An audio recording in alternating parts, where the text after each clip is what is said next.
Hello, everyone. Welcome to the Scumdogs Kennel. I'm your host, Chris Williams, and in today's Cryptid Corner mini episode, today we're going to be looking at, an article about scientists who claim the universe is alive and is connected to your brain, and another about a medieval disease that was very weird. Either way, let's start with this article. Scientists claim the universe is alive and your brain's tapped into it. Let's read this article and hear how these scientists think that this is, all true.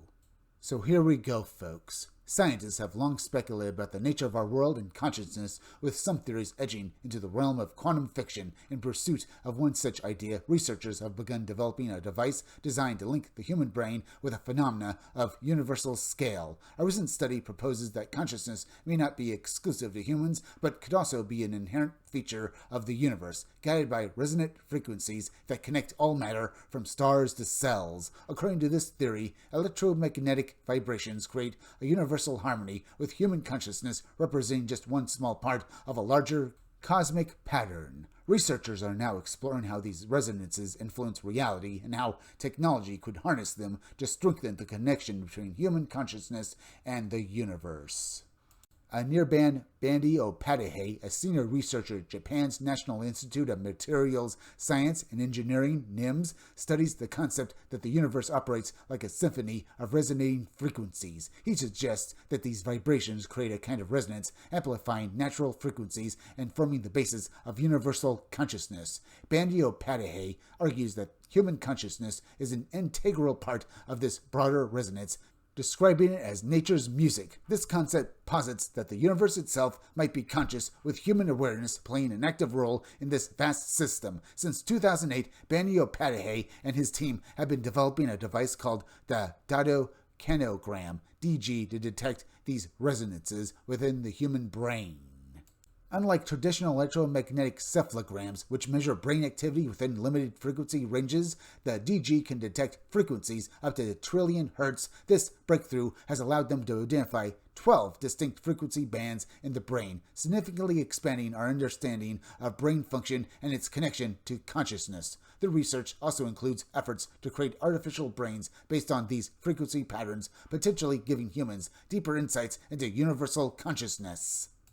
Bandyopadhyay's work blends quantum mechanics with elements of Hindu philosophy, particularly concerning time. He views time not as a linear progression, but as a series of nested cycles, an idea reflected in the mathematical patterns seen throughout nature. Prime numbers, the Fibonacci sequence, and factual structures present in everything from storm formations to the human body inform his understanding of how the universe operates. Microtubules, tiny structures within cells, especially neurons, are central to his research due to their quantum behavior, which may play a crucial role in the resonances that underpin consciousness. Bandyopadhyay and his team have discovered that microtubules resonate at frequencies far beyond the scope of conventional brain studies. The scientists' findings suggest that consciousness extends beyond mere brain activity, emerging from harmonic resonances within cells that link individual awareness to a larger quantum universe. Ultimately, Bandyopadhyay believes that understanding these universal resonances could transform human thought from a binary survival-driven mindset to one that is more in tune with nature's harmony. By studying and modeling these natural patterns, he hopes to help humanity forge a deeper connection with universal consciousness. His research offers new perspectives on mind, time, and the interconnectedness of life, paving the way for technologies that may one day deepen our relationship with the infinite universe. So that is indeed very interesting, folks. Do you think that this power could basically allow us to do things like maybe, really understand the universe, perhaps maybe manipulate in ways that we can only just dream about at this point, folks? It's something that at this point, folks, we can only really wonder about. Maybe one day we'll truly understand the universe and manipulate in ways that will make, all our dreams come true. But then again, folks, it is on the woo-woo side of things. Until we can actually prove this and basically actually do it, we can only wonder about it. But folks, let's move on to the next article, which is a very strange one, which is titled Sweat and Die, the story of a strange medieval disease that, from the sounds of it, folks, sounds like it's going to be a very interesting read. So let's get to it now and hear exactly what this weird medieval disease was. Sweat is essential for the body to regulate temperature, but it turns out that in 1485-1551, Europe was covered by a whole epidemic of sweating, of an incomprehensible nature which claimed thousands of lives. The disease was first recorded in 1485 among the soldiers of Henry Tudor, who won the Battle of Bosworth, who arrived in London and ascended the throne under the name of King Henry VII. At that time, the people who were in contact with his army began to die in mass, and in a month and a half, a strange disease wiped out about 15,000 people. Now, you're probably all thinking this sounds, well, sort of like the Black Death, but considering basically when this took place, I can understand why, but it probably wasn't, folks. Wherever this disease was, it sounds very peculiar and also kind of terrifying.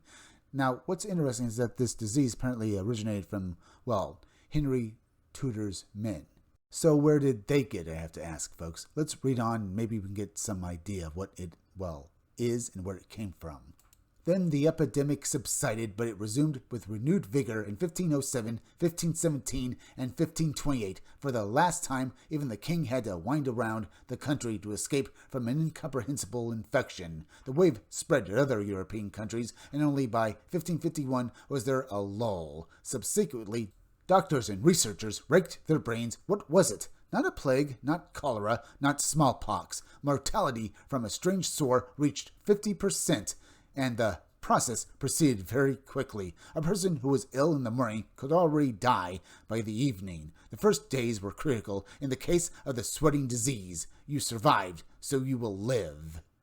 What is strange, the infection did not choose the old, the sick, and the poor, but on the contrary, the young, wealthy, strong, that is, people who ate normally, took care of their health, lived in good conditions. The disease began with a fever. The person sweated profusely. Then there were pains in the abdomen, neck, lower back. After that, nausea and vomiting were added, and sweating went even more actively. Streams literally poured from people, and the sweat had a specific, very unpleasant odor. Those who recovered did not develop immunity. There have been many deaths after reinfection since the epidemic of sweating began after the battle. The researchers suggested that the soldiers awakened some ancient bacterium or virus which began to spread further. Another version explained the epidemic was a mass reproduction of rodents, rats, and mice. After the end of the War of the Roses, an economic recovery began. The people wanted to quickly return to a normal, peaceful life.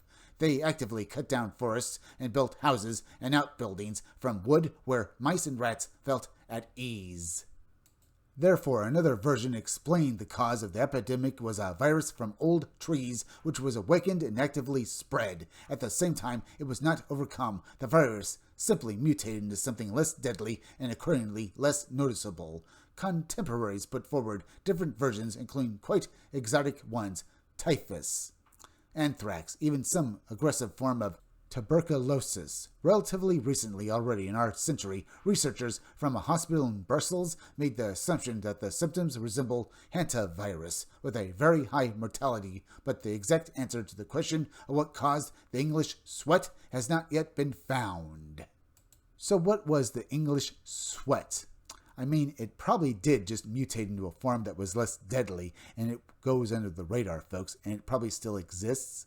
Too bad we don't know how to basically, well, figure out exactly what disease it is, because it's probably, as I said, just still there, but we don't know what it is. How to find it, nobody probably even knows how to begin to approach that, so all we can say is that if it probably still exists, at the very least, it isn't very deadly anymore. But I will say this, folks, the disease probably still exists, and maybe someone could basically weaponize it if they ever could figure out what it is, and that'd be a terrible thing. And that's the kind of thing we have to remember, folks, is the world we live in now. I mean, I can bring up COVID and where it came from, folks, and you all know exactly what I mean. So look at it this way, folks. Because we can't find this disease, at least no one can weaponize it, so you should be lucky about that. Either way, folks, we're at the end, so please go subscribe to my YouTube channel. Read comics, they're bad for you. You can use the YouTube link down below in the descriptions or the chat to go subscribe to me. Hit that like button for me. Make sure you're still subscribed. Leave some comments down below. Hit that bell for notifications. Make sure to hit the part of the bell that will give you all future notifications, and please share this video out. I'm Chris Williams from the Scumdogs Kennel. Thank you all for joining me. I'll be back again tomorrow with another great video, so be sure to come back again then. Till next time, folks, I'll see you all again soon.